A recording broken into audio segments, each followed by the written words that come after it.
चलो देखो यहाँ, हाँ तबियत, तबियत प्रत्यय का प्रयोग चाहिए के अर्थ में होता है, ठीक है। तबियत प्रत्यय जब किसी धातु के साथ होता है तो इसका पुल्लिंग में शेष रहता है तब्य, स्त्रीलिंग में तब्य और नपुंसकलिंग में तब्य, ठीक है। जैसे देखो ज्ञा जोड़ तबियत, ज्ञा जोड़ तबियत, ठीक है। तो ज्ञा का ज्ञा रह गया और तबियत का क्या शेष रहेगा, तब्य, ज्ञा तब्या, ज्ञा तब्यम, ठीक है। ज्ञातव्य, ज्ञातव्या, ज्ञातव्यम, ठीक है। अब आगे बढ़ते हैं, इसका जो नोट है वो देखो।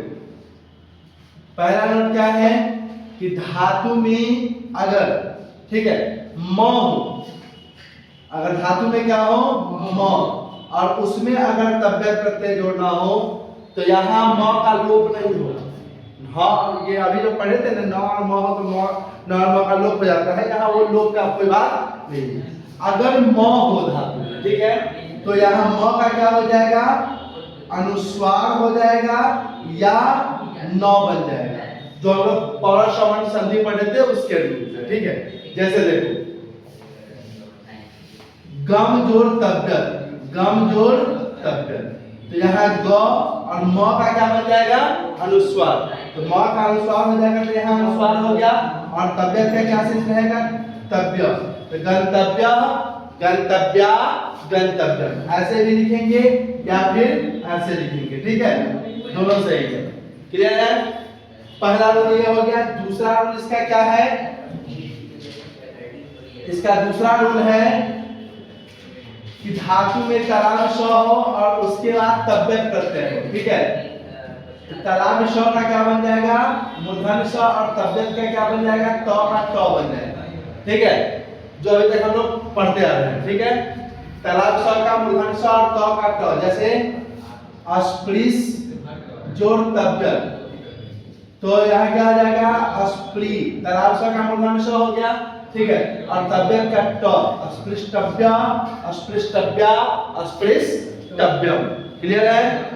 तीसरा रूल इसका क्या है, चवर्ण प्लस तबियत, ठीक है, तो चवर्ण प्लस तबियत में क्या हो जाएगा, चवर्ण का क बन जाएगा, ठीक है, चवर्ण का क्या बनेगा, क। जैसे पच जोड़ तबियत, तो क्या हो जाएगा, प, च का क्या बन जाएगा, क, तो क्या हो जाएगा, पक तब्य, पक्तव्या, पक्तव्यम। पढ़ाओ। अब आगे बढ़ते हैं। तबियत के बाद एक प्रत्यय बचा हुआ है कृदंत का, अनियर, ठीक है। अनियर में देखो क्या होता है, अनियर में होता है इसका प्रयोग चाहिए के अर्थ में होता है। सबसे पहले ये जानना जरूरी है कि इसका प्रयोग कहाँ होता है, तो अनियर प्रत्यय का प्रयोग चाहिए के अर्थ में होता है, ठीक है।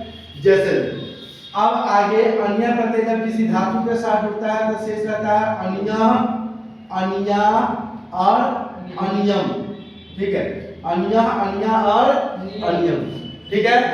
अब आगे बढ़ते हैं। जैसे इसमें एक चीज क्या है कि अभी तक हम लोग पढ़ते आ रहे थे सेठ और अनिट धातु के बारे में, ठीक है, वो यहाँ नहीं है। जिस प्रत्यय का स्टार्टिंग शुरुआत जो है सेठ यानी कि स्वर से होगा उसमें सेठ और अनिट का कोई मतलब नहीं, ठीक है। तो यहाँ सेम चीज है, जैसे पट धातु, तो पट तो सेठ धातु है, लेकिन इसमें अगर अन्य प्रत्यय जोड़ना है तो पट का क्या हो जाएगा, प ठ, ठ में अ जुड़ा तो पूरा ठ हो गया, ठीक है। अब बच क्या गया, निया, तो पठनिया, पठनिया, पठनियम, ठीक है। अब यहाँ देखो तबियत में एक रूल और क्या था, तबियत में जैसे अनियत में वो भी रूल है, दोनों है। तबियत में एक रूल था, ई उ री हो तो ई का ए, उ का ओ और री का और बना देते हैं, ठीक है। जैसे एग्जांपल हम लोग देखेंगे, नी जोड़ तबियत, ठीक है, तो यहाँ ई आया तो ई का क्या बन जाएगा, ए, तो बन जाएगा नेतव्य, ठीक है। श्रु जोड़ तबियत, तो उ का क्या बन जाएगा, ओ, श्रोतव्य, ठीक है। और अस्मृ, स्मृ जोड़ तबियत, तो स्मृ का क्या बन जाएगा, स्मर तव्य, अस्मर्तव्य, यहाँ और र बन गया और हो गया। वैसे ही अनियन में एक रूल क्या है, अगर धातु में ई उ और री हो तो यहाँ य व और र बन जाता है, ठीक है, य व और र बन जाता है, ठीक है। जैसे नी जोड़ अनियन, ये यम संधि के नियम से, तो यहाँ क्या जाएगा नए नियम, नए नियम, नए नियम। दूसरा श्रु जोड़ अनियन, उ है तो उ का क्या हो जाएगा, उ का व, ठीक है, तो क्या जाएगा श्रवणीय, श्रवणीय, श्रवणीयम। तीसरा स्मृति जोड़ अनियन, ठीक है, स्मृति है तो क्या हो जाएगा अस्मरणीय, अस्मरणीय, अस्मरणीय। क्लियर है, कोई डाउट? अब इसके बाद आगे बढ़ते हैं। अब ये हो गया पूरा कृदंत प्रत्यय कंप्लीट हो गया, ठीक है। कृदंत के बाद आता है तद्धित और स्त्री, ठीक है, तद्धित और स्त्री को अब हम लोग इसमें देखते हैं।